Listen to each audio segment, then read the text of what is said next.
Jangan lupa like, komen, dan subscribe. Kalian yang mau nraktir kopi Mimin Ganteng bisa melalui link di bawah ini ya. Udara pagi menyelimuti lembah Kingsuan dengan embun tipis. Di tengah pelataran Sekte Seribu Pilar, seorang pemuda kurus berdiri terpaku, menggenggam pedang usang dengan bilah berkarat. Itu adalah Mo Yanchu. Bajunya lusuh dan matanya kosong, bukan karena takut, tapi karena bosan. Pedang yang ia genggam terjatuh dan suara logamnya pun terdengar tumpul. Hari ini adalah hari pengujian bakat kultivasi. Semua murid seumurannya sudah melayang di udara atau mengangkat batu-batu besar, sementara dia, bahkan Ki Dasar tak mau masuk ke tubuhnya. Mo Yanchu, bahkan kuda di kandang bisa mengalirkan ki lebih banyak darimu. Tawa seorang tetua menggema. Semua tertawa, namun sesuatu terjadi. Saat pedang menyentuh tanah, tanah di bawahnya retak. Retakannya menjalar tak beraturan, hingga membelah tiang batu di sisi pelataran. Semua terdiam, bahkan Tian Moe, murid nomor 1 dari generasi muda, memasang wajah serius itu.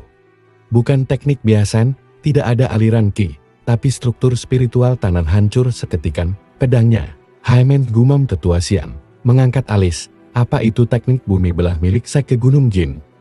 Tidak mungkin. Mo Yanchu menunduk, bingung. Aku cuma menjatuhkan pedang. Bawakan padaku pedang itu, kata Si Wuan, penjaga perpustakaan kuno sekte. Semua saling pandang. Kau yakin, penjaga si? Pedang itu hanya besi tuan. Para murid langsung menjauh beberapa langkah, seperti embun pagi terhisap langit. Tapi siapa yang bisa mempercayai itu? Pedang itu bahkan tidak bisa memotong roti. Mereka tidak ingin murid yang tidak bisa kultivasi menjadi pusat perhatian. Kalau bocah itu diperhatikan penjaga si, bisa-bisa dia punya hak istimewa. Bisik salah satu dari mereka. Pedang tumpul itu tampak menguap-uap tipis. Ia mengangkat pedang tumpul itu dan bergumam, apa sebenarnya kau ini? Tak lama, suara perempuan tua yang telah lama tak muncul terdengar dari balik aula kayu. Tapi hanya dia yang melihat itu, pedangnya, diam. Tapi saat dia menidurkannya di bawah bantal, embusan angin berdesir di luar jendela, membawa suara dari tempat yang bukan dunia ini. Si Yuan melangkah, rambutnya abu-abu dan terikat rapi, tatapannya lurus pada Mo Yanchu. Anak muda, dari mana kau dapatkan pedang ini? Salah satu tetua berteriak, Mo Yanchu, apa yang kau lakukan semalam? Aula tengah terbelah dua. Dan langit meneteskan cahaya merah. Mo Yanchu mengangkat bahu. Warisan ayah, dia hanya bilang, jangan menjualnya. Meskipun besinya tak laku sekalipun. Si Yuan menyentuh bilahnya, dan jarinya berdarah tumpul di mata manusia. Tapi menyayat juga bagi yang paham. Di sisi lain, para tetua mulai berdiskusi dengan cemas. Saat malam tiba, Mo Yanchu duduk sendirian di belakang rumah kayunya. Bintang di atas bergerak aneh. Sejenak, langit terlihat seperti memiliki retakan samar. Seakan cakrawala sedang diiris dari ujung ke ujung. Darahmu adalah sisa warisan, dan pedangmu adalah pecahan neraka. Mo Yanchu terbangun, napas memburu. Tapi ia hanya mendesah, mimpi aneh lagi. Namun esok harinya, ketika ia bangun, para murid sekte telah berkumpul di luar rumahnya. Mo Yanchu hanya bisa memandangi pedangnya, yang kini sedikit bergetar sendiri. Seperti senang. Lalu ia gumamkan dengan lirik, tumpul katamu? Ya, tapi kenapa terasa? Kau ingin membelah sesuatu. Langit bergemuruh, sebuah takdir yang tak dia minta telah bangkit. Keesokan harinya, sisi Sekte Seribu Pilar gempar. Aula tengah, yang menjadi bangunan utama tempat para tetua berkumpul, kini retak tepat di garis tengahnya dari atap hingga lantai. Retakan itu begitu presisi, seolah dipahat oleh pedang surgawi. Namun tak ada jejak ki, tak ada tanda pertarungan. Hanya diam dan keterkejutan, bukan serangan dari luar. Ini muncul dari dalam, ucap tetuamu, memeriksa batuan spiritual dengan formasi pelindung. Apa ini ulah Mo Yanchu? Seolah ingin mempercayai hal yang tak masuk akal. Bocah itu bahkan tidak bisa menyalakan lilin dengan ki, ujar tetua lainnya dengan gusar. Tapi semua memandangi arah rumah kayu tempatmu tinggal, pikirnya. Di dalam kamar kecilnya, Mo Yanchu masih duduk bersila, mencoba bermeditasi seperti yang diajarkan. Tapi tidak ada ki yang masuk. Seperti biasa, pintu terbuka, dan Si Yuan masuk, membawa gulungan kain tua berisi tulisan tangan kuno. Mo Yanchu, Ini warisan perpustakaan dalam, kau harus membacanya. Namun sesuatu lain sedang terjadi, di dunia spiritual, tempat seharusnya energi terkumpul. Justru ada kehampaan gelap yang berputar pelan, seperti lubang hitam. Kenapa aku justru merasa lebih dingin tiap aku bermeditasi? Tiba-tiba suara ketukan lembut terdengar. Kau tahu retakan yang kau sebabkan di aula? Itu bukan sekadar kelah batu, ada energi langit yang menyusup dari sana sekilas. Seperti mata langit mengintip ke dunia bawah. Dalam bahasa kuno, pedang yang tidak biasa dipercaya tidak menyakiti tubuh, melainkan menyayat realita. Bulungan itu berjudul Jingtuk Yangi, catatan dari pedang yang memisah langit, kata Mo skeptis. Wajahnya anggun, tapi tatapannya tajam seperti es. Dialah Yin Mengkui, pewaris sek langit jernih. Ini hanya cerita dongeng, penjaga si. Tapi dongeng seringkali lahir dari kenyataan yang disembunyikan. Jawabnya datar, ia melihat bayangannya sendiri. Tapi bayangan itu tak menirunya, melainkan mengangguk. Dan tersenyum, ia mundur, menjatuhkan ember. Air sungai tiba-tiba terbelah kedua arah, meskipun tidak ada angin. Ia mengangkat tangan, hendak menyentuhnya. Namun sebelum ujung jarinya mengenai gagang pedang terdengar suara menggelegar dari awan. Mo tercekat. Sore harinya, saat ia berjalan ke sungai kecil untuk mencuci, ini gila. Apa aku sedang kerasukan? Karena satu-satunya hal yang pernah kupotong pakai ini cuma ketan keras. Tepat saat itu, muncul gadis berpakaian putih bersulam perak.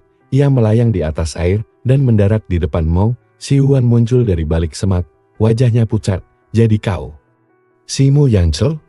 Pemilik pedang yang membuat langit menangis. Tanyanya tanpa basa-basi. Di dalam mimpinya, Mo Yancho melihat wujud kabur raksasa berjubah cahaya dengan pedang yang identik dengan miliknya. Namun dalam bentuk sempurna. Mo mengangkat alis. Kalau yang kau maksud adalah pedang tumpulku, maka ya, tapi aku rasa langit cuma mendung kemarin. Yin Mengkui mendekat, memperhatikan pedang tua yang disampirkan di punggung Mo. Karena seluruh tubuhnya menyerap retakan hukum dunia. ZZZZT, pedangnya berdetak seperti jantung. Petir turun, menyambar batu besar di samping mereka dan memecahkannya jadi debu. Yin Mengkui mundur, terkejut, matanya melebar. Aku baru menyentuh auranya itu. Bukan pedang biasa itu. Pecahan surga. Mo menyeringai miris lucu. Tiba-tiba, langit kembali bergetar. Sekilas, awan membentuk pola lingkaran seperti mata besar yang mengintip dari balik dimensi. Cepat kembali ke perkemahan. Seseorang dari langit ketujuh menurunkan perhatiannya. Malam itu, seluruh wilayah lembah terasa berat. Udara mengandung tekanan. Tak kasat mata sosok itu berbicara. Suaranya seperti gema gunung dan riak air. Pedang itu tak tumpun. Dia hanya menunggu jiwa yang pernah membelah takdir. Mo terbangun dengan mata berkeringat. Tapi sesuatu berbeda kali ini. Ia bisa merasakan napas langit. Ia tak bisa menyerap ki seperti kultivator lain. Dan malam itu, fajar menyingsing di lembah Kingxuan dengan kilatan cahaya samar kemerahan. Para murid sekte berdiri dalam barisan di pelataran utama, sedang menjalani latihan penguatan tubuh. Tapi perhatian mereka tidak sepenuhnya pada gerakan teknik. Sebagian besar mata mencuri pandang ke arah pinggir barisan, tempat Mo Yancho berdiri seorang diri, mengayunkan pedangnya seperti biasa dengan gerakan seenaknya, tanpa pola, tanpa bentuk. Tapi entah kenapa, debu di sekitarnya terangkat, dan batu-batu kecil melayang. Lihat tuh. Dia bahkan tak punya dasar teknik. Bisik salah satu murid. Tapi kenapa tanah di sekitarnya bergetar saat dia bergerak? Bisik lainnya dengan nada cemas. Halaman-halaman kuno itu memuat skema ki, diagram tubuh, dan alur hukum langit. Tapi semua itu tak bisa menjelaskan satu hal. Kenapa seseorang yang tidak memiliki spirit rock bisa membuat dunia bergetar? Sementara itu, Yin Mengkui mengamati dari atas pavilion. Tatapannya tajam, penuh perhitungan. Dia tak menggunakan teknik manapun. Tapi dunia seperti menyesuaikan dirinya, gumamnya. Di sisi lain, Si Wan tengah membuka kitab terlarang di dalam perpustakaan dalam. Mo Yancho, tubuhnya tak menolak ki, justru ia menyerap esensinya, tapi menghancurkan bentuknya. Bisik Si Wan dengan dahi mengernyit. Ia bukan menyalurkan ki, ia mengisap fondasi dunia. Ia menyapu halaman belakang, mencuci pakaian, dan memunguti apel liar. Tapi setiap kali ia menyentuh benda, terjadi hal aneh. Ember penuh air tiba-tiba membeku, kain cucian berterbangan sendiri ke tali jemuran. Apel yang ia lempar ke langit memantul tanpa gravitasi. Beberapa mengusulkan agar Mo Yanchu dikeluarkan dari sekte untuk mencegah gangguan. Suaranya berat. Aku datang atas nama sekte 4 gerbang. Kami ingin menantang Mo Yanchu secara terbuka. Namun sebagian lainnya, terutama para tetua yang mempercayai pertanda langit, memilih untuk mengamati lebih jauh di puncak Gunung Hunyuan. Para tetua sekte tengah bersidang. Kita mungkin sedang menyaksikan kebangkitan jiwa pemecah hukum, ucap tetua Liu dengan nada penuh tekanan. Sementara itu, Mo Yanchu masih menjalani hari seperti biasa. Apakah ia bisa bertahan satu pukulan dari kultivator sejati? Seru pria bertopeng. Ia bingung. Bahkan belum sempat mengganti bajunya yang masih basah karena mencuci. Ia hanya menggaruk kepala. Apa aku kerasukan? Atau semua ini cuma halusinasi kekurangan tidur? Dan menarik pedangnya setengah hati. Tak lama kemudian, datang seorang pria berjubah ungu dan topeng perunggu ke lembah. Tapi, seluruh sekte terdiam, menantang Mo Yanchu. Ulang tetua Xiang tak percaya, dia telah menerai hukum langit dengan kekuatan liar. Kami ingin melihat semua energi petir runtuh, bukan karena ditangkis, tapi karena fondasinya runtuh. Teknik itu kehilangan bentuk, dunia di sekitar mereka seperti berdengit satu kali, dan retakan cahaya muncul di langit. Tanpa sempat membantah, Mo Yanchu dibawa ke arena duel. Pria bertopeng melepaskan teknik petir tingkat tinggi. Langit menggelap, dan kilatan api petir menari seperti naga menuruni langit. Semua orang menjerit, bergegas mundur. Mo Yanchu menatap petir itu. Aku gak tahu apa ini akan berhasil. Tapi ayo saja, gumamnya. Ia mengayunkan pedang tumpulnya. Ayunan itu lambat, tak presisi. Kah! Suara yang muncul bukan suara logam, tapi seperti celah kaca raksasa retak. Petir yang turun membeku di udara, waktu melambat berlalu. Pria bertopeng jatuh tersungkur. Tubuhnya bergetar hebat. Darah keluar dari mulutnya. Ia berlutut, lalu berteriak, itu bukan kekuatan manusia itu. Itu bukan teknik kultivasi. Itu penghancur prinsip. Semua murid menatap Mo Yanchu dengan ngeri dan kagum, sekaligus Mo hanya berdiri terpaku. Tangan masih memegang pedangnya. Aku cuma mengayunkannya seperti biasanya. Langit kembali meneteskan embun merai. Di atas sana, jauh di dimensi surgawi, mata Dewa Tianxianxi terbuka sedikit. Retakan itu sudah mulai membesar. Di lembah Qingshuan, Mo Yanchu menatap langit, pedangnya berdetak lagi. Kalau tumpul, kenapa setiap ayunanku membuat dunia terasa seperti mau pecah? Langit lembah Qingshuan belum pulih sejak duel kemarin. Awan tak lagi berarak seperti biasa. Mereka berkumpul di satu titik, membentuk pusaran aneh, seolah langit sedang memantau sesuatu. Atau seseorang. Mo Yanchu bangun pagi-pagi, memegang pedangnya yang sejak semalam terus mengeluarkan denting halus, seperti suara lonceng dari jauh tapi tidak berasal dari bumi. Ia menghela napas, kau ini, senjata atau roh penasaran? Tiba-tiba terdengar langkah cepat dari luar. Seorang murid berlari sambil membawa gulungan perintah. Mo Yanchu, kau diperintahkan untuk menghadap ke aula langit. Di depan altar tergantung gulungan langit berlapis FORMX segel, dan di dalamnya sebuah retakan kecil. Pada struktur hukum dunia terlihat jelas. Mo Yanchu mengangkat alis aula langit. Bukannya itu tempat para tetua agung sekte. Aku nggak pernah ke sana. Bahkan lulus latihan dasar Puyenggap di dalam aula langit. Semua tetua telah berkumpul, bahkan Si Wuan dan Yin Mengkui pun duduk di sisi khusus. Ini bukan lagi tentang kau bisa kultivasi atau tidak, tapi tentang eksistensimu. Yang mulai mengganggu tatanan. Tetua tertinggi, Xiao Huanshan, membuka suara, Mo Yanchu jadi.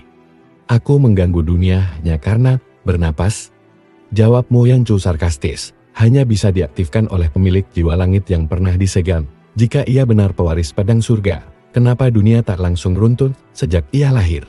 Xiao Huanshan menunjuk pada pedang di punggungmu. Itu bukan pedang biasa, itu adalah Qianli Duanjian, pecahan dari Xingtian Lijian, pedang pemutus surga, karena langit sedang menahan. Tapi sekarang tekanan itu bocor. Sekte lain sudah mengincarnya, dan tadi pagi, kami menerima surat dari langit ketujuh. Yin Mengkui angkat suara, tapi dia tidak pernah menunjukkan niat jahat. Seluruh fenomena hanya terjadi saat ia mempertahankan diri. Bukan cuma sekte yang ingin buang aku, tapi surga juga. Tetua Xiang memukul meja. Gulungan itu dibuka, dan semua langsung terdiam. Di dalamnya hanya ada satu kalimat. maka kita akan kehilangan satu-satunya kunci untuk memahami hukum langit yang retap. Kita butuh dia. Hapus dia sebelum kami yang turun tangan. Tian Xianxi, ia tak bisa tidur. Kata-kata mereka menggemakan ancaman di pikirannya. Dunia benar-benar ingin menyingkirkannya. Mo Yanchu menyipitkan mata. Jadi, dan Mo Yanchu, entah bagaimana, bisa membacanya. Mungkin buka kedai teh, atau jadi tukang lukis. Tapi kau malah membelah langit, dan bikin dewa panas dingin. Semua hening. Siwuan berdiri perlahan. Jika kau mengusirnya, atau membunuhnya, para tetua segera keluar dari aula. Formasi siaga darurat menyalang. Xiao Huanshen menatapnya tajam. Atau dia yang justru akan membuka jurang kehancuran. Malam itu, saat semua murid telah kembali ke kamar masing-masing, Mo Yanchu duduk di atas atap rumah kecilnya. Memandangi langit, ia mengangkat pedangnya. Kau ini aneh. Tapi aku tak pernah minta kekuatan, aku cuma pengen hidup damai.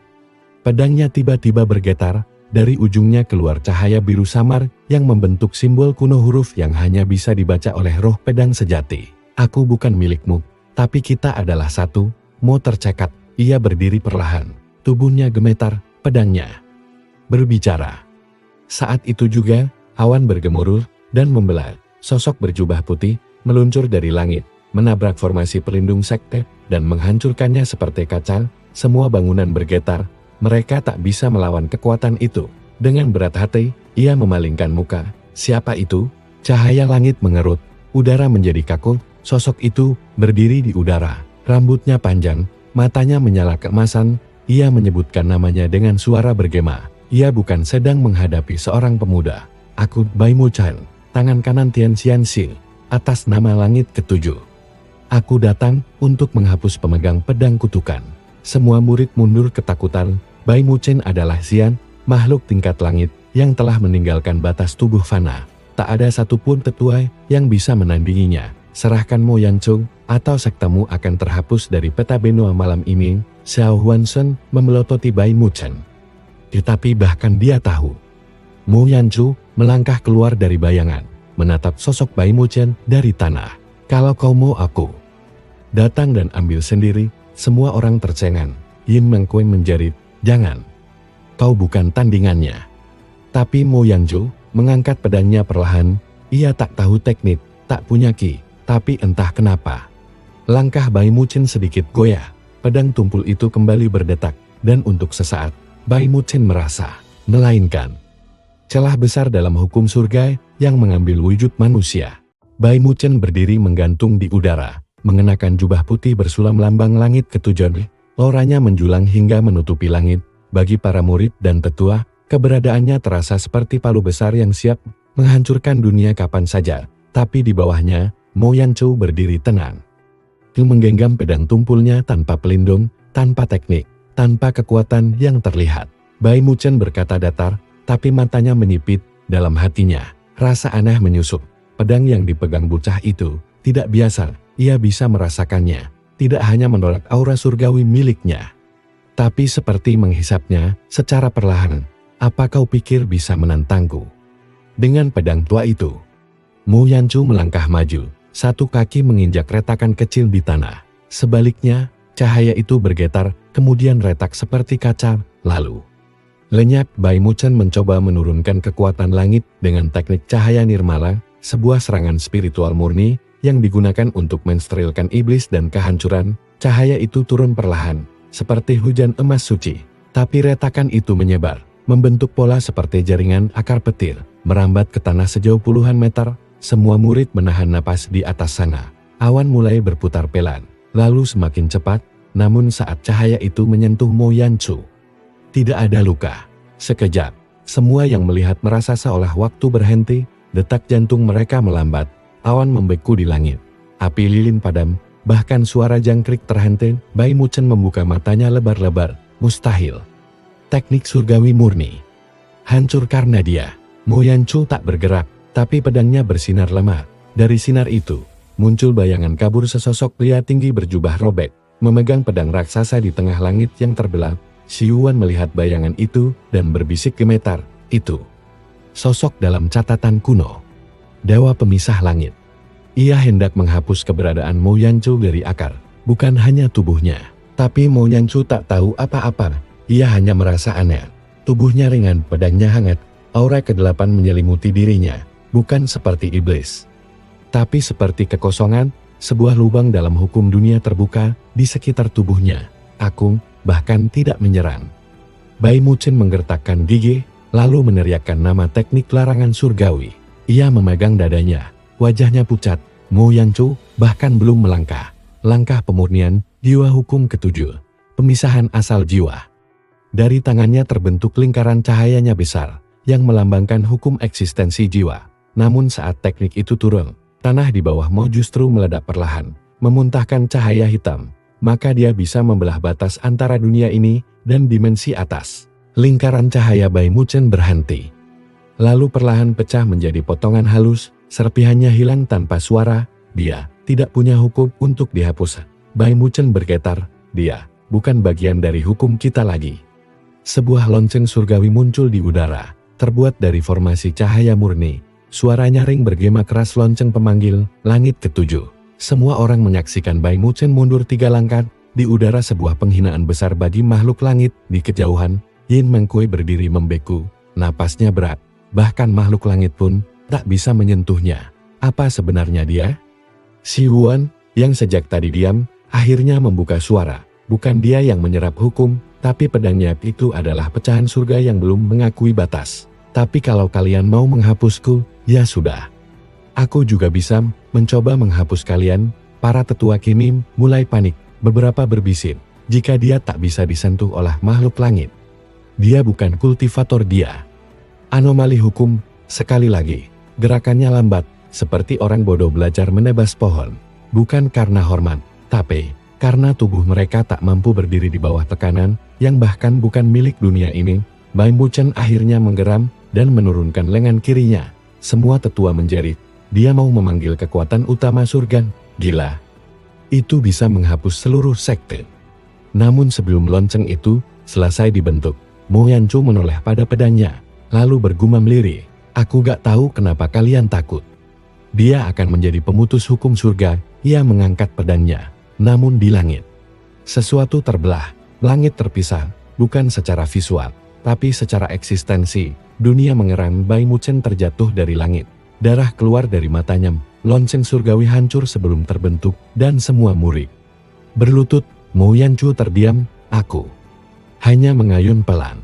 Pedangnya berdetak, langit berdarah, dan di balik dimensi surgawi, Tian Xianxi membuka kedua matanya. Dia sudah mulai menyatu dengan celah itu. Jika dibiarkan, kini bukan hanya sekte, seluruh dunia kultivasi berisiko tidak lagi memiliki langit. Langit masih terbelah, garis jalan yang ditinggalkan oleh ayunan pedang Mo Yanchu menggantung tak terhapus di angkasa. Seperti luka di wajah langit itu sendiri, cahaya matahari memantul tak rata, awan bergerak pelan, seperti takut menyentuh luka itu di bawahnya. Bai Muchen, tangan kanan Dewa Tian Xianxi, bersimbah darah. Wajahnya pucat, matanya tak bisa lepas dari pemuda yang berdiri dengan pedang tumpul di punggungnya. Dia tak menggunakan teknik, tapi ruang di sekitarnya berubah mengikuti geraknya. Dia adalah pecahan dari penolakan langit itu sendiri, tapi dunia terus menjauh darinya. Tanah tak mau menahannya, udara tak mau memeluknya, hukum-hukum semesta menjauhinya. Para murid sekte 1000 pilar masih terlutut, bahkan tetua agung Shao Huanshan yang biasa tak gentar di hadapan Grand Elder pun kini diam membisu. Hanya Si Huan yang tetap berdiri tegak, menatap langit dengan mata berkilau aneh. Dia bukan manusia yang diciptakan langit, gumamnya pelan. Mo Yanchu menatap tangannya yang menggenggam gagang pedang. Tidak ada letupan ki, tidak ada denyut spiritual. Mustahil, ia bicara pelan, tapi terdengar sampai ke ujung lembah. Aku tahu kau tidak pernah meminta semua ini, tapi jika kau terus membiarkan kekuatan itu mengalir, seluruh benua Xuantian bisa hancur. Kalau aku bukan bagian dari dunia ini, kau pikir aku minta dilahirkan tanpa akar spiritual, dihina, disingkirkan? Maka tak ada alasan bagiku menjaga utuhnya dunia ini. Tapi sekarang, kau lebih dari manusia biasa, dan kita semua perlu tahu apa yang akan kau lakukan dengan kekuatan yang bahkan langit tak bisa kontrol. Bai Muchen menggertakkan gigi, dengan sisa kekuatannya, ia membuka pintu surgawi kecil untuk melarikan diri. Tapi sebelum portal itu sepenuhnya terbuka, celah langit di atas bereaksi membelah portal itu menjadi dua bagian asimetris, membuatnya pecah sebelum stabil. Wajah Bai Muchan menjadi pucat pasi, bahkan jalan langit menolak terbuka di hadapannya mustahil. Yin Mengkui melangkah maju, di wajahnya ada ketakutan, tapi juga tekad. Mo Yanchu. Bahkan dalam catatan kuno, tak ada yang seberani itu. Ia menunjuk ke arah retakan di langit yang terpantau melalui cermin roh. Mo Yanchu memandangnya, tatapannya datar. Dunia ini akan kehilangan utara dan selatannya, dimensi akan menumpuk. Dan waktu akan hancur. Tidak, Yin Mengkui menjawab pelan. Mo menunduk, sejenak, angin membakuk. Ia menghela napas panjang, lalu berkata, demi melenyapkan satu manusia, aku hanya ingin hidup tenang, tapi kalau langit dan dunia menolak keberadaanku, bukan darah, tapi serpihan hukum yang pecah, dan tiap tetesan itu menyentuh tanah. Pohon menjadi batu, air menjadi logam, dan angin berubah jadi pisau, dunia di sekitarnya berubah. Tanah kehilangan gravitasi, burung-burung terbang secara acak, langit bergoyang, seolah realita mulai kehilangan pusatnya. Maka biar aku potong saja dunia ini jadi dua. Satu bagian untuk mereka, dan satu bagian kecil untukku sendiri. Ucapannya menggema seperti gema lonceng pemakaman. Dunia bergetar, Si Yuan menutup matanya itu. Kata-kata orang yang siap membentuk dimensi baru, seorang pemecah alam. Ia menatap langit yang mulai kelam, lalu menatap Yin Mengkui. Lalu menurutmu, harus apa aku? Tak jauh dari sana, di pusat alam surga, Tian Xianxi berdiri di atas altar formasi langit. Dikelilingi dewa-dewa langit yang menyusun ulang hukum dimensi, retakan itu hidup. Ia bernapas bersama satu jiwa, jika dibiarkan. Seorang dewi muda berbisik, apa? Kita akan mengaktifkan hukum penghapusan dunia? Tian Xianxi menatap kosong. Kita mungkin harus menghapus seluruh benua Xuantian.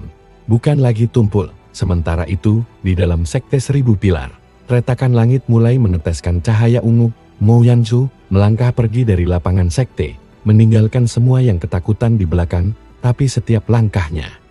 Yin Mengkui mengejar, kalau kau pergi, dan kekuatanmu terus tumbuh, mungkin seluruh benua akan ikut hancur bersamamu. Mo Yanchu berhenti. Ia membuka telapak tangan, dari tubuhnya keluar partikel hitam kecil seperti pasir, tapi tiap butir pasir itu adalah potongan hukum dunia. Aku tak punya ki. Tapi aku menyerap hukum itu sendiri, dunia ini membenciku. Tapi hukum dunia, mencintaiku mati-matian, dan itu. Masalahnya, langit mendadak memakik, suara retakan besar terdengar dari angkasa, dimensi ketiga mulai terbelah. Si Yuan menggenggam tongkatnya erat, waktu kita hampir habis. Dan di balik semua itu, di celah antara langit dan langit, sesosok bayangan mulai terbentuk, seseorang atau sesuatu sedang bangkit.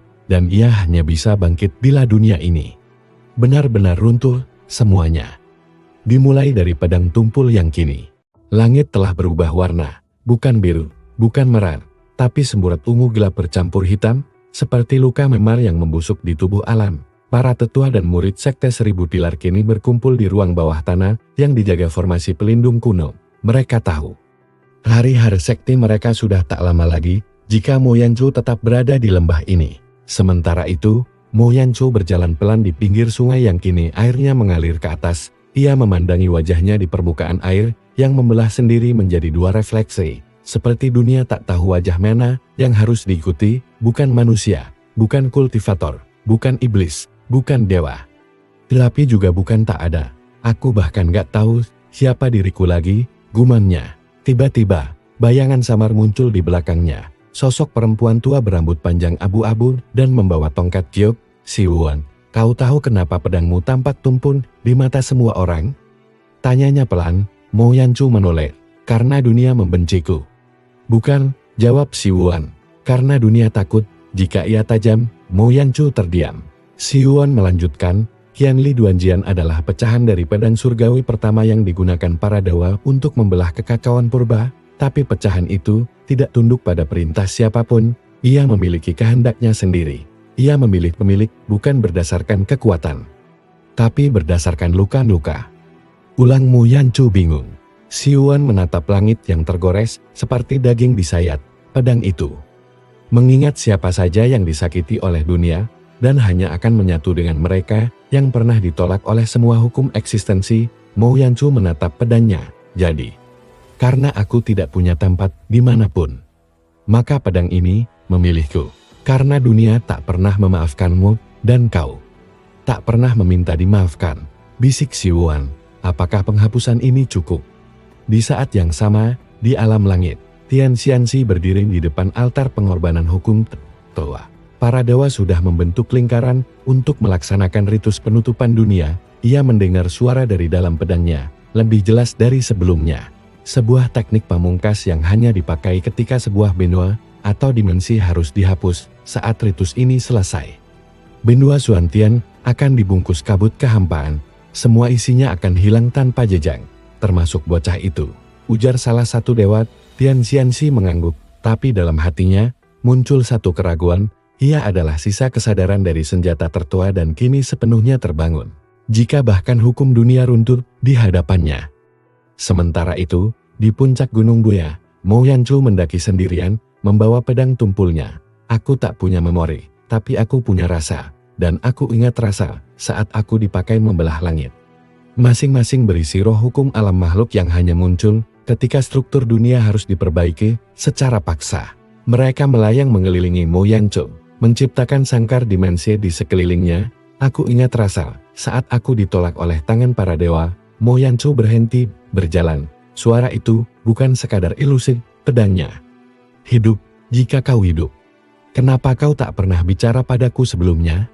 Tanya Mo. Segala sesuatu yang disentuh garis itu tak terhapus, tapi dilupakan, seolah tidak pernah ada. Suara dalam pedang menjawab, karena dunia masih seimbang, tapi sekarang dunia mulai memilihmu sebagai pusat gravitasi baru. Tiba-tiba, dari langit terbelah turun 7 obor surgawi. Semua teknik mereka menembus tubuh Mo Yanchu tanpa efek. Karena tubuhnya tidak lagi mengikuti jalur hukum manapun, dia tak bisa disentuh.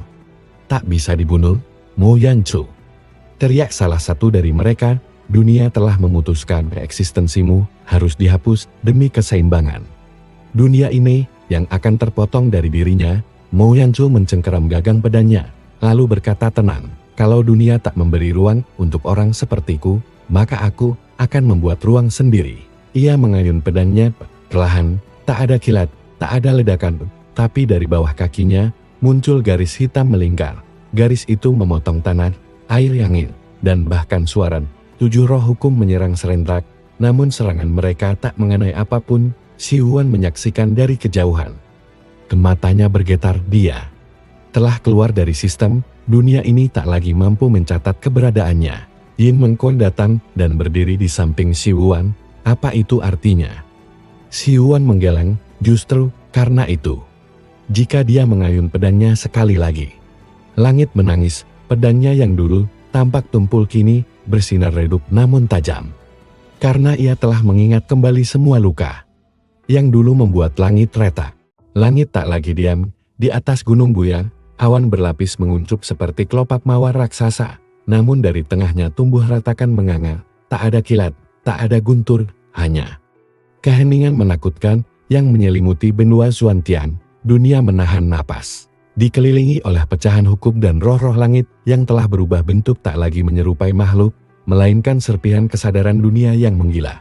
Tubuhnya masih fana, tapi sekitarnya tak lagi tunduk pada logika dunia. Mo Yanchu berdiri di tengah pusaran. Suara dari langit menggema.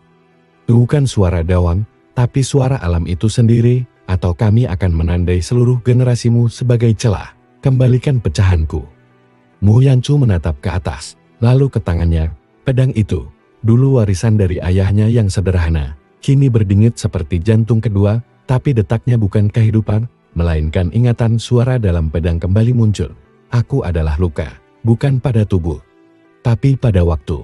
Batu-batu di sekitar Mo Yanchu berubah bentuk, mereka kembali ke bentuk asalnya. Pasir, pohon-pohon di sekitarnya merontokkan daun, lalu menggulung batang, lalu menjadi biji, lalu menghilang. Siwuan dan Yin Mengkue yang menyaksikan dari bawah mulai menyadari sesuatu.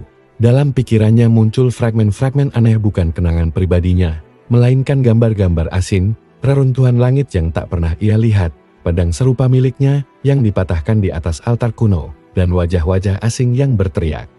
Bukan kepadanya, tapi melaluinya. Ini bukan putaran waktu, tapi penghapusan urutan sejarah. Dia sedang memutar hukum waktu, bisik si Yuan, tanpa teknik, tanpa ritual, hanya karena dunia tak berani menolaknya. Kalau ini terus berlanjut, bukankah seluruh benua akan terlipat menjadi lembaran masa lalu? Jin Mengkoi menggenggam lengan baju si Yuan, namun si Yuan menggeleng. Namun bukan luka berdarah, melainkan sebuah ruang kosong yang mengisap cahaya di sekitarnya. Mu Yanchu memejamkan mata, dari baliknya muncul siluet samar seorang pria tinggi berjubah api dan cahaya. Memegang timbangan hukum, ia melayang turun perlahan. Kenapa? Aku mengingat sesuatu yang bukan milikku. Pedangnya menjawab lirih, tapi hatinya bergolak. Ia tak paham sepenuhnya apa yang dimaksud. Tapi satu hal kini jelas, dirinya bukan manusia biasa, ia adalah wadah, dan pedangnya adalah kunci. Karena dulu kau bukan kau adalah penampung dari memori yang dunia tolak. Sebelum namamu Mu Yanchu, kau adalah bayangan ketujuh dari pedang pemisah. Tiba-tiba tubuh Mu Yanchu bergetar, bukan karena takut tapi karena sesuatu dalam dirinya mulai bergeser. Sebuah lubang di dadanya terbuka. Retakan di langit makin terbuka dia. Tian Xianxi, kata Yin Mengkoi terkejut, dewa penjaga hukum langit, datang langsung ke dunia fana.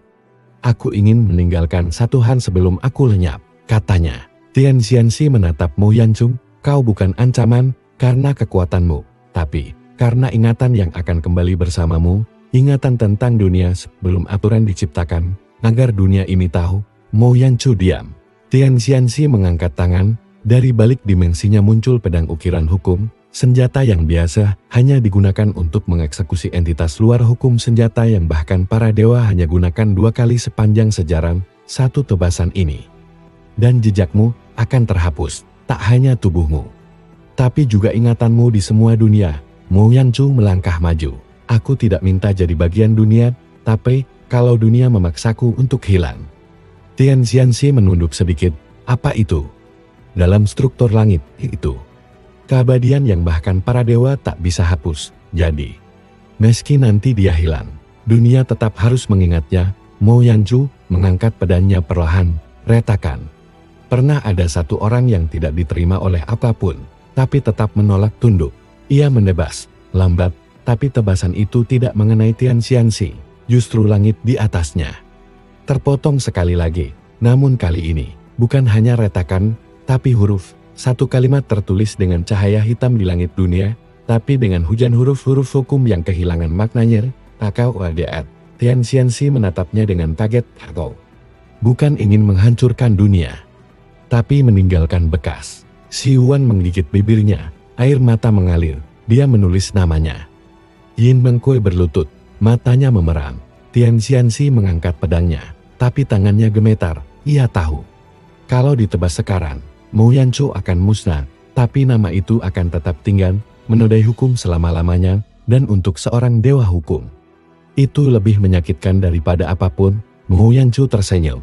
Aku mungkin akan hilang, tapi langitmu tidak akan pernah sempurna lagi, dan pada saat itu, langit menangis, bukan dengan hujan. Langit tidak lagi sama. Sejak tebasan Mu Yanchu meninggalkan kalimat AKODE dalam struktur langit, hukum dunia menjadi kacau, formasi alam mulai goyah, gunung-gunung mengambang tanpa alasan, sungai mengalir mundur, waktu di beberapa tempat berulang, dunia kehilangan pusatnya. Di pusat langit, Tian Xianxi berdiri kaku, matanya terpaku pada langit yang telah ternoda. Semua dewa langit berkerumun, berdebat dalam bisikan panik. Retakan hukum telah menyebar, kata salah satu dewa. Bahkan altar pencatat waktu mulai mencacat. Kami menemukan nama-nama yang tak pernah ada, rapi tertulis di semua sejarah. Bahkan waktu sudah mulai menciptakan masa lalu palsu untuknya. Gumam dewa lainnya. Tian Xianxi mengepalkan tinjunya. Mu Yanchu, kau bukan hanya mencemari langit, kau memaksa dunia mengingatmu. Bahkan surga mulai melupakan dirinya sendiri. Sementara itu, di Gunung Buaya, Mu Yanchu duduk di atas batu datar, menatap langit yang seolah mengintip kembali padanya. Di sekitarnya, rerumputan tumbuh acak, pohon-pohon berdiri miring, dan bayangan tak lagi mengikuti arah cahaya. Yin Mengkoi duduk tak jauh darinya. Apa kau tahu? Beberapa murid di Sekte Seribu Pilar tiba-tiba mengaku kau adalah pendiri sekte. dan semua catatan kuno berubah mendukung cerita itu. Mo Yanchu menoleh, alisnya naik raku. Pendiri sekte, gila aja. Bahkan konyolnya. Ada patumu di aula utama sekarang, padahal seminggu lalu, kau masih dianggap aib, lanjut Yin Mengkuiri. Si Yuan mendekat, membawa gulungan tua, catatan roh bumi telah rusak. Dunia mencoba menulis ulang sejarah, agar kau sesuai. Tapi kau bukan bagian dari sejarah, kau adalah luka yang sejarah coba tutupi. Mo mengangkat pedangnya yang tampak makin hidup, ujungnya berdenyut pelan seperti cahaya bintang yang bernapas. Ia bergumam, jadi bukan aku yang berubah, tapi dunia yang memaksa berubah, supaya bisa menerimaku. Si Yuan mengangguk, karena kau telah menulis eksistensimu di tempat yang tak bisa dihapus langit itu sendiri. Sekarang dunia berusaha menyembuhkan diri dengan berbohong. Sementara itu, di alam langit ketiga, gempa dimensi mulai terjadi. Pilar-pilar hukum mulai bergeser. Salah satu antar waktu meledak, dan dari puingnya muncul ukiran tak dikenal. Dalam waktu yang tak tertulis, ada satu yang tak diciptakan, tapi mengoyak ketetapan. Tian Xianxi tahu, bencana ini bukan soal Mo Yanchu menghancurkan, tapi soal dunia mencoba mengasimilasi sesuatu yang tak bisa didefinisikan. Jika kita membiarkannya, maka dunia akan membentuk identitas baru, dan kita, para dewa, akan dianggap intrusi. Dewa-dewa mulai gelisah. Dunia ini bukan hanya menciptakan tempat bagi Mo Yanchu, tapi juga mulai menyingkirkan mereka dari inti eksistensi.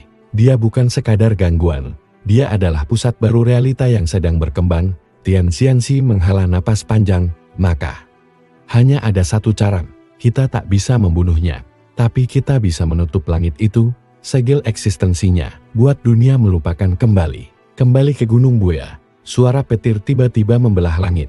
Tapi kali ini, bukan karena Mo Yanchu, melainkan karena Tian Xianxi turun sendiri ke dunia fana. Ia tidak datang dengan kemarahan, tapi dengan senyap. Setiap langkahnya membuat dunia kehilangan warna. Warna hijau menjadi abu, langit menjadi kelam, bahkan suara mulai menghilang. Mo Yanchu berdiri, menatapnya tanpa rasa gentar. Jadi, Dewa Langit datang sendiri? Tian Xianxi mengangguk. Aku tak bisa menghapusmu, tapi aku akan menghapus seluruh ingatan tentangmu dari dunia ini, termasuk huruf yang kau tulis di langit. Lucu, ujar Mo Yanchu. Kalau aku benar-benar bukan bagian dari dunia, kenapa kalian begitu sibuk mau menghapusku? Tian Xianxi mengangkat telapak tangannya. Sebuah kapsul waktu hukum terbentuk bola cahaya yang mampu membungkus ruang, waktu, makna, dan kesadaran. Ini bukan teknik, ini keputusan dunia. Sekali kau terperangkap di sini, tak ada yang akan mengingatmu. Bahkan dunia itu sendiri. Si Yuan berteriak, jangan. Jika dia dihapus sekarang, dunia akan jadi ruang kosong tanpa pusat. Tapi sudah terlambat. Tian Xianxi melempar kapsul itu ke arah Mo Yanchu, dan Mo Yanchu tidak menghindar. Tepat sebelum kapsul menyentuhnya, ia mengucapkan satu kalimat, kalau aku harus hilang, maka dunia ini tak boleh utuh juga. Pedangnya bergerak dan menyentuh kapsul itu terlebih dahulu. BZZZZT. Kapsul itu pecah, dan dari dalamnya bukan cahaya yang keluar, tapi lubang, bukan kehampaan, tapi ruang di luar realita. Celah besar terbuka, dunia gemetar. Tian Xianxi terpental dari celah itu. Semua hukum yang pernah ada waktu, ruang, makna, emosi, identitas mulai luruh, dan Mo Yanchu berdiri di tengahnya. Dengan pedang yang kini berbisik dalam bahasa yang tak pernah diajarkan kepada siapapun, sebuah bahasa yang bisa membuat hukum memilih untuk menyerah. Langit menangis darah, dan seluruh dunia tahu Mo Yanchu tidak lagi bisa dihapus, karena kini ia telah menjadi penulis realita yang baru. Dunia tidak lagi punya arah. Selatan bisa jadi utara, siang bisa jadi senja yang tak pernah selesai. Di pegunungan barat, seorang bayi lahir sambil menangis bukan karena rasa sakit, tetapi karena namanya yang telah tercetak di langit berubah menjadi tak terdaftar. Tubuhnya masih tampak manusia biasa, tapi dunia di sekitarnya tunduk diam. Bahkan waktu tak lagi berani melangkah kecuali setelah dia melangkah duluan. Dan di perpustakaan roh Kekaisaran Langit, semua naskah kuno mulai menghapus satu nama yang seharusnya tak pernah ada. Tetapi kini, tertulis di semua tempat, Mo Yanchu. Yin Mengkuan memegang erat gulungan roh yang kini bergetar sendiri. Dia tak lagi hidup dalam sejarah, tapi semua sejarah mengikutinya. Setiap interaksi yang mereka lakukan dengan eksistensinya menciptakan retakan hukum, seolah ia adalah luka hidup yang membelah kemurnian. Di tengah medan kosong yang dulu adalah Gunung Buya, Mo Yanzhou berdiri sendiri. Xi Yuan dan Yin Mengkui berdiri dari kejauhan, menyaksikan. Xi Yuan menatap langit yang terbelah permanen, lalu berkata, dia bukan kultivator, bukan manusia, dia adalah variabel. Sementara itu, di alam langit ketujuh, para dewa kini berdiskusi bukan soal menghentikan Mo Yanzhou, tapi menghindarinya. Dia kini bisa menulis ulang nasib siapapun. Tian Xianxi duduk di atas tahta pemurnian, wajahnya pucat. Tapi karena dunia bereaksi pada keberadaan dia, ia berkata, kita sudah terlambat, dunia telah memilih pusatnya yang baru, hukum tak lagi datang dari langit. Tapi dari tatapan Mo Yanzhou sendiri, seorang dewa muda berkata ketakutan, apakah itu berarti? Tian Xianxi menggeleng, bukan, tapi siapapun yang dilihat olehnya. Hukum di sekeliling mereka akan berubah, bukan, karena dia mengubah mereka.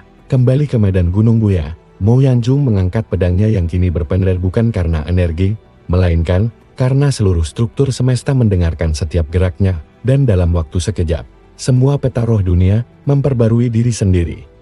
Di ujung barat muncul sebuah wilayah baru bertuliskan, tanah tanpa hukum milik Mo Yanzhou. Ia bicara pelan, namun bergema ke seluruh benua. Aku bukan mencari balas dendam. Aku tak peduli mereka yang dulu menghina. Aku hanya ingin tempat berdiri. Kami tidak akan mencampuri apapun yang kau lakukan, selama kau tidak memusnahkan kami, para tetua dari sekte awan murni, istana darah naga, dan bahkan pemimpin klan bunga iblis datang satu demi satu, membawa gulungan penyembahan, dan kalau dunia tak memberiku satu, maka aku akan menulis satu garis di tanah, lalu menyebutnya Ruman. Saat itu juga, tanah di bawahnya membelah pelan, lalu naik membentuk daratan baru, pulau tak dikenal terbentuk di tengah benua. Yin Mengkui jatuh berlutut, gemetar dia. Membentuk wilayah tanpa melewati izin siapapun, bahkan bumi tidak berani menolaknya. Xi Yuan menutup mata, air matanya mengalir. Dunia sedang mengukir ulang dirinya. Berdasarkan dia, tak lama kemudian, para perwakilan dari sekte-sekte besar berdatangan. Mereka datang bukan untuk menyerang, melainkan mengakui eksistensi. Jika ini terus berlanjut, dia akan menjadi langit baru, maka tak ada pilihan lain selain menurunkanku sendiri ke realita yang sudah rusak. Ini perjanjian netralitas, ujar salah satu tetua. Mo Yanzhou menatap mereka, lalu menjawab dingin, aku bahkan tak pernah berpikir soal kalian. Dunia kalian terlalu kecil, aku. Tapi dunia bergetar. Karena dua pusat hukum kini berdiri bersisian, sedang mencoba memahami makna ada. Para tetua terdiam, itu bukan ancaman, tapi juga bukan belas kasih. Itu adalah pernyataan dari entitas yang tidak lagi berbagi ruang realitas dengan mereka. Di langit ketujuh, Tian Xianxi akhirnya bangkit dari tahtanya. Para dewa menjerit, itu gila. Kau akan terpecah jika turun ke dimensi yang sudah dikoyak. Tian Xianxi menatap mereka tenang. Kalau aku tak melakukannya, maka tidak akan ada yang tersisa untuk dilindungi. Ia mengangkat tongkat takdir langit dan membuka gerbang antara surga dan dunia. Langit kembali pecah, tapi kali ini bukan karena Mo Yanzhou, melainkan karena surga akhirnya turun sendiri di atas langit tanah tanpa hukum. Tian Xianxi berdiri, Mo Yanzhou menatapnya dari bawah. Keduanya tidak bicara. Xi Yuan dan Yin Mengkui menatap keduanya. Jika mereka bentrok, hukum akan memilih salah satu, dan yang lain akan dilenyapkan dari segala hal, termasuk dari kenangan waktu.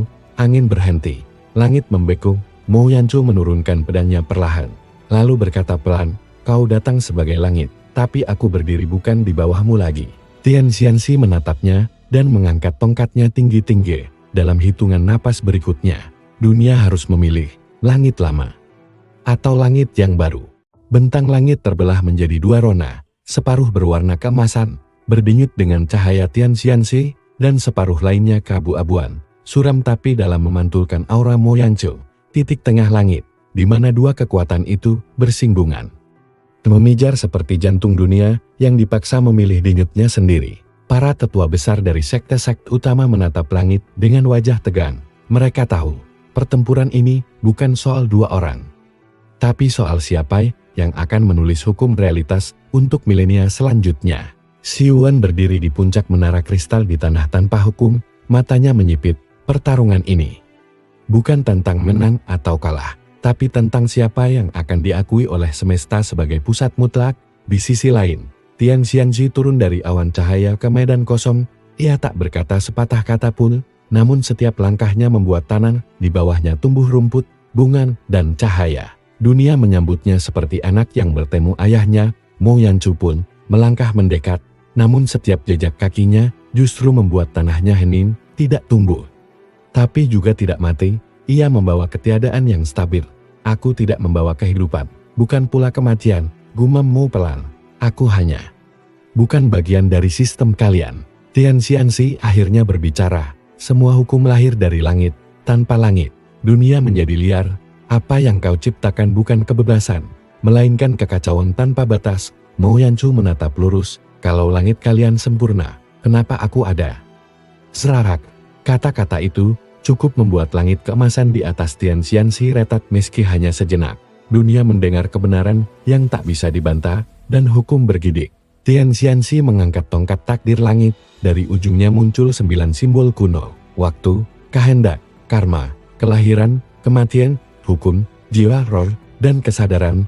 Kesembilan simbol itu berputar membentuk formasi pemurnian yang disebut titik kelahiran ulang dunia. Dengan ini, aku akan menulismu ulang, Mo Yanchu, tak membunuhmu, tapi mengatur ulangmu jadi manusia biasa. Yin Mengkur berteriak dari kejauhan, jangan.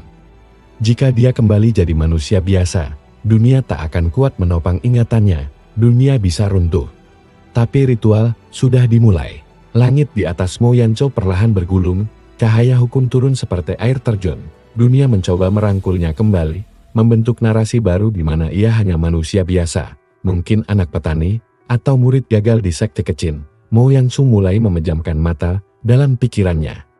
Suara-suara asing mulai muncul. Namamu bukan Mo Yanchu, kau lahir di desa Dahan. Kau mempelajari teknik dasar ini, kau tak pernah membelah langit, kau tidak penting, kau tidak penting, kau tidak tiba-tiba. Semua suara itu berhenti, karena pedang di tangan Mo Yanchu bergetar. Suara dari dalam pedang muncul lebih jelas dari sebelumnya. Jika kau memang ingin jadi biasa, aku akan diam. Tapi jika hatimu masih menolak, walau sedikit, aku akan memecahkan semua hukum demi satu kata. Kau mata Mo Yanchu terbuka. Kalau aku dilahirkan hanya untuk dipaksa menyesuaikan diri, maka lebih baik aku tidak pernah ada. Pedangnya bersinar, tapi bukan cahaya biasa, melainkan pantulan dari sisi realita yang tak dikenal. Formasi Tian Xianzi mulai bergetar, simbol hukum kehilangan bentuknya. Beberapa mulai berubah, karma menjadi pilihan, jiwa menjadi gema, waktu menjadi kapan-kapan. Dunia mencoba memahami ulang simbol-simbol itu sesuai dengan Mo Yanchu. Tian Xianzi mendesis, kau memaksa hukum dunia untuk berdebat dengan dirinya sendiri. Mo Yanchu mengangkat pedangnya perlahan dan mengarahkannya ke langit. Kalau dunia harus memilih, biarkan ia memilih jujur, bukan karena takut padamu, bukan karena iba padaku, tapi karena ia tahu siapa di antara kita yang layak dikenang. Dan saat itu juga dunia menjawab. Langit bersinar dua warna emas dan abu, tapi kemudian warna emas mulai meretakkan dirinya sendiri. Dari dalamnya muncul huruf-huruf yang pecah, berjatuhan dari langit seperti hujan api. Salah satu huruf jatuh ke altar Tian Xianzi, huruf hukum, dan huruf itu meledak. Para dewa di alam langit menjerit, hukum utama mulai gugur. Dunia memilih yang tak memiliki hukum bawaan. Tian Xianzi tersentak mundur. Mo Yanchu mengayunkan pedangnya sekali lagi, pelan, hening. Tapi semua orang bisa melihat. Langit bergetar seperti seseorang yang hendak berlutut. Xi Huan menutup matanya, langit kalah. Yin Mengkui menangis, tapi kenapa aku merasa ini belum akhir? Dan benar, di kejauhan cakrawala, sebuah bayangan raksasa mulai muncul. Bukan Tian Xianzi, bukan dewa manapun, tapi entitas yang diciptakan sebagai pengunci utama hukum paling purba, yang hanya muncul bila langit sendiri menolak putusan dunia. Mo Yanchu menatap cakrawala yang berubah gelap, dan pedangnya bergidik. Jadi, bahkan langit pun tak rela kalau aku yang dipilih. Tian Xianzi menatap bayangan itu, ketakutan untuk pertama kalinya. Tidak, itu bukan dewa.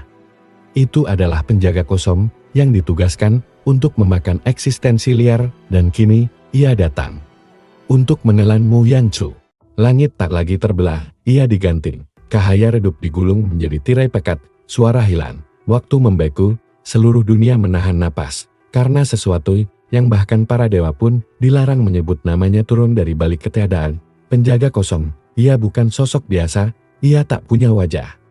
Tak punya wujud, ia muncul sebagai ketidakhadiran total yang menyingkirkan eksistensi. Tempat ia berdiri, tanah menghilang, awan runtuh, ruang meleler, ia bukan kehampaan.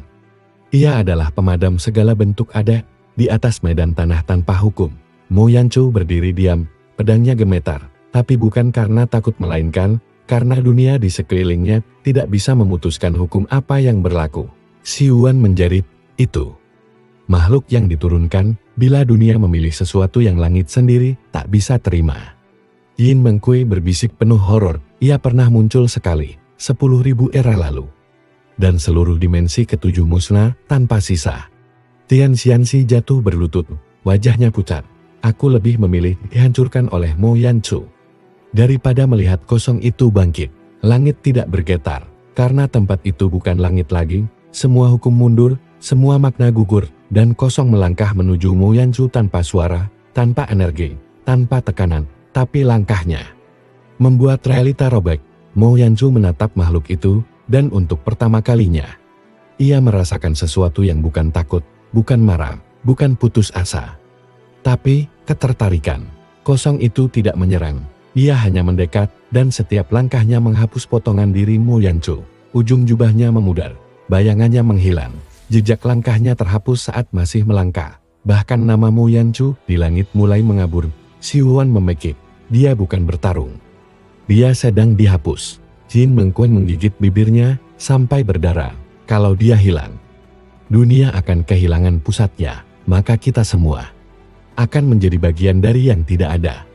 Mo Yanchu mengangkat pedangnya perlahan, tapi tak ada efek. Bahkan cahaya tak menyentuh pedang itu. Ia hanya berbicara, kau datang bukan karena aku membunuh, tapi karena aku terlalu lama hidup setelah ditolak semua hukum.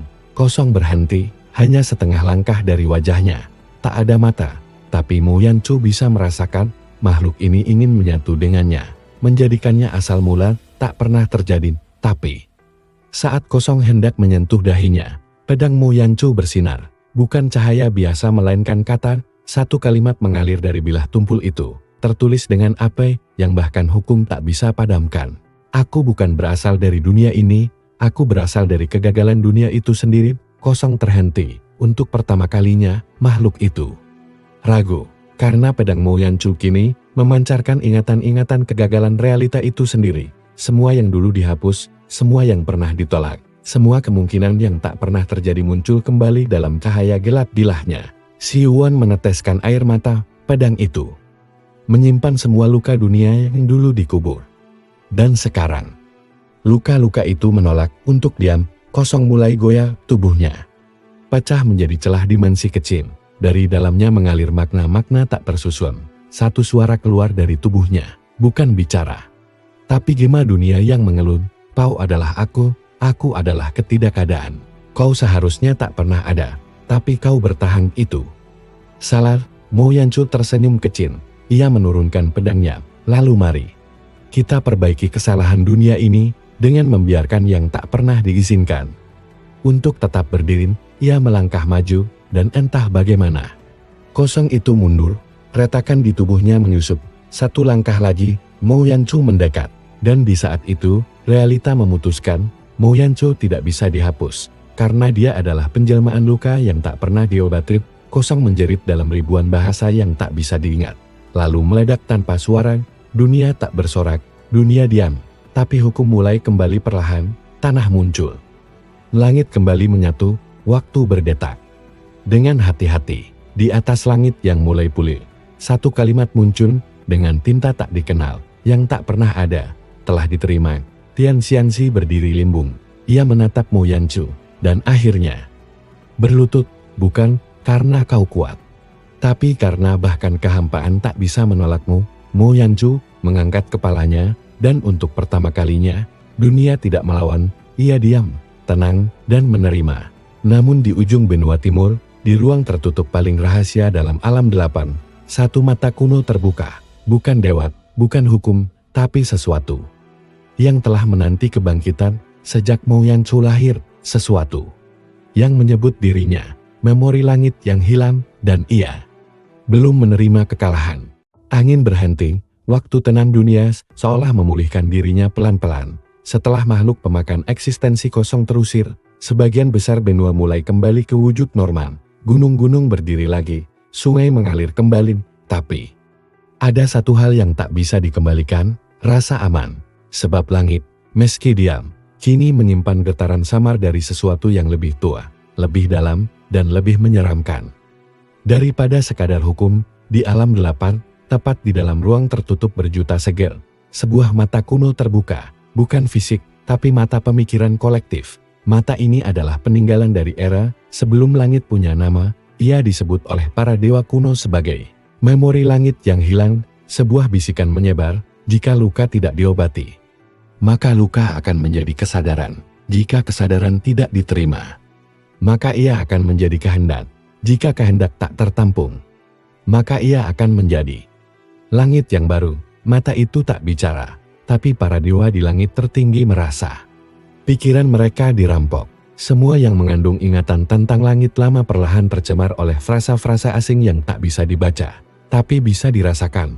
Tian Xiangxi kini tak lagi bertahta, duduk seperti orang yang kalah perang. Tetapi ketika pikiran bawah sadarnya mulai dipenuhi oleh kata-kata yang tidak dia kenali, namun sangat akrab, ia sadar. Langit tidak kalah. Langit hanya mundur, dan kini kembali dengan bentuk yang tak bisa dikenali. Di sisi lain, di tanah tanpa hukum, Mo Yanchu mulai merasa aneh. Ia tak bermeditasi, tak bertarung, tapi pikirannya penuh dengan penglihatan yang bukan miliknya. Ia melihat langit yang tidak pernah ia lewati, langit yang lebih tua. Langit yang memiliki suara, tapi tidak punya bentuk. Dalam penglihatannya, sebuah bisikan datang. Kau adalah akibat, tapi kami adalah sebab. Dunia tak akan selesai sebelum kami menulis ulang awalnya. Mo Yanchu membuka mata, daratan di sekelilingnya retak, namun bukan karena kekuatannya, melainkan karena langit mencoba masuk ke pikirannya. Si Yuan datang terburu-buru, membawa gulungan sagal merah. Yanchu, kami menemukan tanda-tanda baru, bukan dari dunia ini. Jin Mengkue menyambung, langit mulai menulis ulang-ulangannya sendiri. Itu bukan revisi sejarah, itu inkarnasi sejarah lama yang tak selesai. Mo Yanchu berdiri perlahan, matanya seperti cermin. Ia melihat langit yang tak bergerak, namun tahu bahwa langit sedang memikirkan sesuatu, dan kemudian terjadi sesuatu yang mustahil. Langit yang biasanya diam, netral, tidak berpihak tiba-tiba mengirim satu surat. Sebuah gulungan emas raksasa jatuh perlahan dari awan dan mendarat tepat di tengah tanah tanpa hukum. Seluruh dunia menyaksikan. Mo Yanchu membuka surat itu, namun isinya berubah setiap kali dibaca. Kadang tertulis, maafkan kami, dunia bukan tempatmu. Kadang berubah menjadi, tinggallah bersama kami, biarkan kami belajar darimu. Dan beberapa kali berubah menjadi barisan kalimat kacau seperti, kami bagi-bagi adalah, bagi-bagi awal, bagi-bagi tapi kau, atau bagi bukan, atau ujung, atau bagi kenapa, bagi-bagi ada, bagi-bagi sebelum bagi-bagi dimulai. Mo Yanchu menatap surat itu tanpa emosi, lalu ia membakar gulungan itu dengan pedangnya. Kalau kalian tak tahu apa maumu, jangan bicara padaku, ujarnya tenang. Tiba-tiba, langit berubah bentuk. Seketika, hujan kalimat turun, bukan air, tapi paragraf-paragraf realita. Setiap tetesnya menulis ulang sebagian kecil hukum dunia, membuat orang lupa siapa nama mereka, mengubah lokasi pegunungan, bahkan menghidupkan kembali makhluk yang sudah punah. Si Yuan berteriak, ini bukan hujan, ini serangan editor hakiki. Jin Mengkue menjerit sambil memegang kepala. Dunia mencoba menulis ulang dirinya tanpa logika. Mo Yanchu berdiri kokoh, di sekelilingnya semua hukum yang berubah tak bisa menyentuhnya, sebab dunia masih takut padanya. Tapi bisikan dari langit menyusup langsung ke benaknya, kau menulis satu kalimat di langit, sekarang kami akan menulis 1000 bab dalam kepalamu. Kalau kau tak mau jadi bagian dari narasi kami, maka kau akan kami jadikan kanvasnya. Dan saat itu juga Mo Yanchu terdiam, pandangannya kabur, telinganya mendengar gemuruh yang bukan suara, melainkan arsitektur realita itu sendiri yang menjerit. Si Yuan menyadari, mereka sedang mencoba mengubah Mo Yancho dari luar gagal menjadi sumber dunia yang baru. Yin Mengkui menangis, mereka tak bisa menghapus dia. Jadi mereka ingin berinkarnasi melalui dirinya. Langit tak lagi netral, langit kini ingin menumpang lahir. Melalui sosok yang pernah ditolaknya, Mo Yancho perlahan mulai kehilangan dirinya sendiri, dan di langit terbentuk satu kalimat terakhir dengan huruf besar, goresannya tajam seperti pedang. Jika tak bisa menghapusnya, jadilah dia. Langit kini bukan musuh langit. Ingin memakai nama Mo Yancho dan seluruh dunia. Mulai mengucapkannya bukan sebagai manusia, tapi sebagai sumber baru keberadaan, dan Mo Yancho mulai bertanya dalam hati, apakah aku masih aku? Ataukah aku kini adalah dunia itu sendiri? Langit kini tenang, bumi diam, namun bukan karena damai melainkan karena semua sedang menunggu satu hal. Apakah Mo Yancho masih Mo Yancho? Di atas tanah tanpa hukum, pria itu berdiri tegar, tapi kosong, matanya terbuka, namun tak fokus. Tubuhnya masih utuh, namun kesadarannya direnggut secara perlahan. Langit tak menyerangnya dengan petir, pedang, atau dewa melainkan dengan sesuatu yang jauh lebih menyeramkan, penggantian identitas di dalam benaknya. Sebuah panggung tak terlihat terbentuk. Di sana, duduk berjajar 1000 versi dirinya. Semuanya mirip, namun berbeda. Ada Mo Yancho sebagai biksu, pendekar, pengembar, raja, bayi, bahkan monster. Mereka semua menatapnya, lalu bertanya serempak, siapa kau? Apa hakmu memanggul eksistensi? Kau tak pernah ditulis, tapi kenapa dunia harus membaca dirimu? Berapa kali kau harus mati sebelum kau jadi benar? Mo Yancho tak menjawab, karena ia tak tahu lagi. Apakah ia menjawab sebagai dirinya, atau sebagai dunia yang memakai wajahnya? Sementara itu, Si Wuan dan Yin Mengkui terus mencoba masuk ke pusat kesadarannya. Mereka duduk bersila, menggabungkan kesadaran spiritual mereka ke medan sekitar Mo Yancho, tapi setiap kali mereka menyentuh pikirannya, mereka sendiri mulai merasa asing pada diri mereka. Yin Mengkui berbisik dengan suara gemetar, aku. Siapa namaku barusan? Si Wuan menjerit, kita terperangkap. Dunia sedang menyusun ulang makna identitas. Bahkan kita bisa ditulis ulang kalau terlalu dekat. Namun, mereka tak mundur, karena mereka tahu kalau Mo Yancho kehilangan dirinya, maka dunia akan memiliki wajah yang tak bisa ditentang. Di sisi lain, Tian Xiansui, mantan penjaga hukum langit, duduk bersila di dalam ruang waktu terputus, membuka catatan tertua milik para pencatat langit. Dalam catatan itu, ia menemukan sesuatu yang mengerikan. Jika suatu hari dunia tak bisa menghapus ancaman, maka dunia akan mencintai ancaman itu sampai hancur bersamanya. Jadi begitulah, gumam Tian Xiansui, langit tak bisa membunuh Mo Yancho, maka langit memutuskan untuk menjadikannya wajah baru, menulis ulang realitas dengan Mo sebagai tinta. Kembali ke medan tanah tanpa hukum, Mo Yancho akhirnya bicara, tapi suaranya bukan seperti sebelumnya. Suaranya seperti gema ribuan orang yang belum pernah hidup. Aku adalah siapapun yang diperlukan dunia. Aku adalah luka dan juga jahitan. Aku adalah jawaban bagi pertanyaan yang belum diajukan. Si Wuan menjerit, itu bukan kau Mo. Yin Mengkui menggenggam pedangnya yang bergetar, ingatlah. Dunia tidak menulismu. Kau yang memaksa eksistensimu ke langit. Tapi Mo Yancho hanya menatap mereka dengan mata hampa.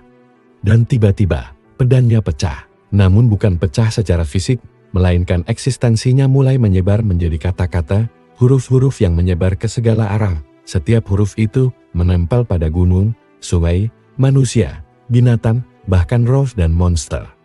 Dan semua yang disentuh itu mulai berubah. Mengaku, aku adalah bagian dari Mo Yancho, aku terlahir dari kata yang ia torehkan, aku eksis.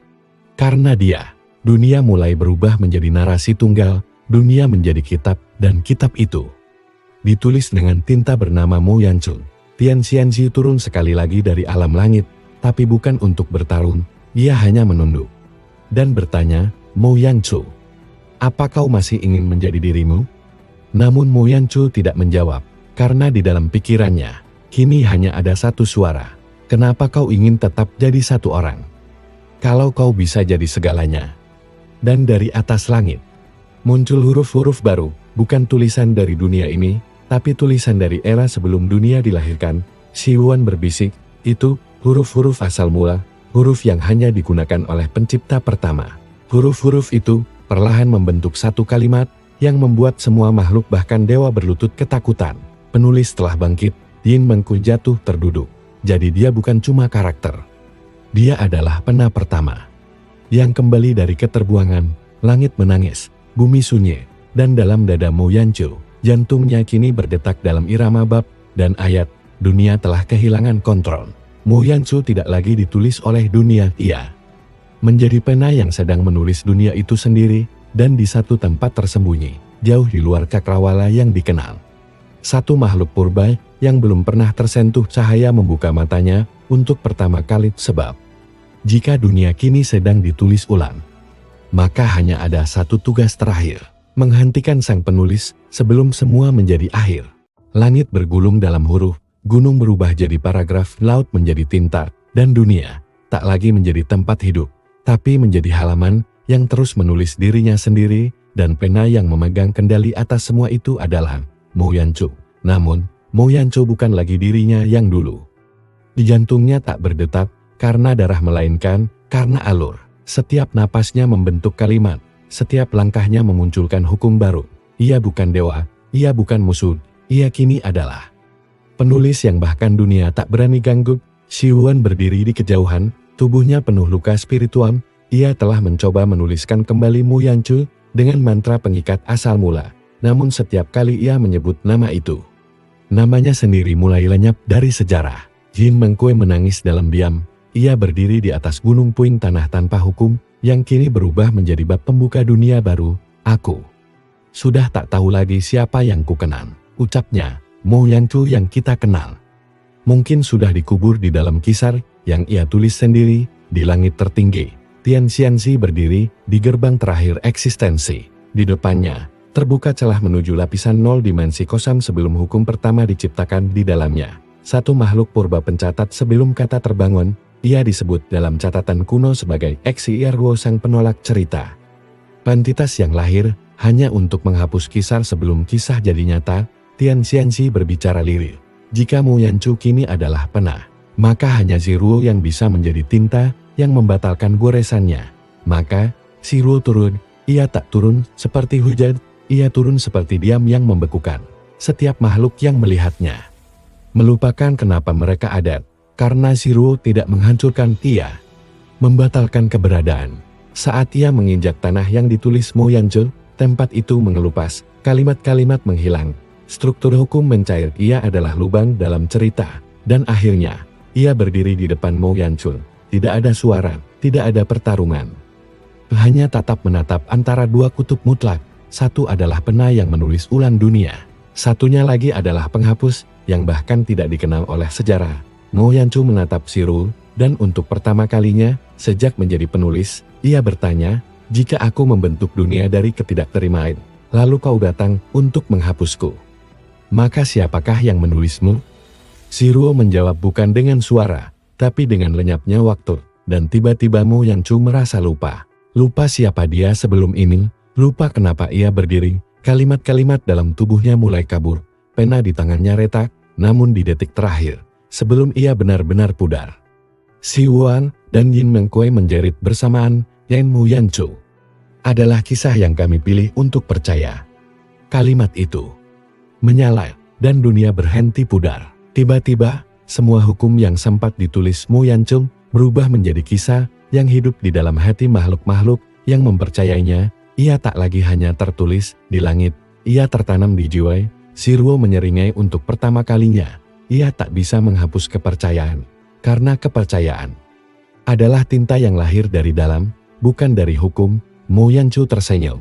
Jadi akhirnya, aku tidak perlu menulis apa-apa lagi. Ia menjatuhkan pedangnya, dan dunia tidak retak. Dunia tetap ada, karena dunia telah menemukan porosnya, bukan pada kekuatan, bukan pada tulisan, tapi pada keyakinan bahwa yang dulu ditolak pantas untuk berdiri.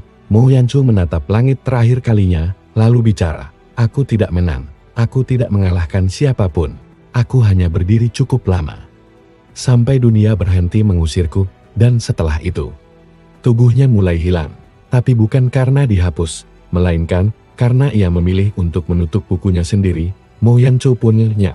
Namun dunia tetap menulis, dengan gaya baru, dengan suara yang pernah ditolak, dengan logika yang lahir dari luka. Di ujung barat dunia, anak-anak bercerita tentang seorang pria yang menulis dunia dengan pedang tumpul di langit. Kalimat terakhir bersinar selamanya, yang pernah ditolak. Kini menjadi pondasi.